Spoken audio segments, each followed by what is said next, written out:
Monsieur le Président, chers collègues, nous prenons acte du rapport de la Cour des comptes sur les finances publiques locales. La gestion peut sembler bonne, même si nous regrettons que vous ayez été contraints de placer une part importante des dépenses d'investissement en immobilisation financière en prévision d'une baisse continue des concours financiers de l'État. Si l'État prenait ses responsabilités en assumant ses engagements, nous n'en serions pas là, certes. Mais cette mesure qui vous oblige à doter les immobilisations financières n'est pas une surprise. C'est la conséquence d'une politique néfaste initiée par M. Hollande, avec à l'époque M. Macron comme ministre des Finances. Il était logique que M. Macron, devenu président, la poursuive. En ne vous opposant pas à son élection, vous avez en quelque sorte cautionné cette politique.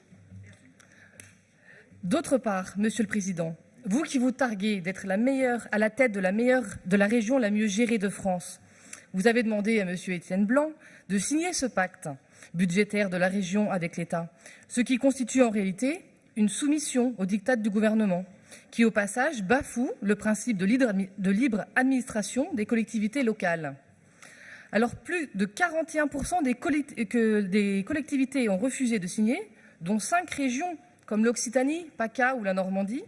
Vous avez piteusement, et sans aucune campagne publicitaire cette fois, dans un silence et une discrétion qui ne vous ressemblent pas, vous avez donc accepté cette mise sous tutelle financière, alors même que les contreparties apportées par l'État en échange sont alors très opaques.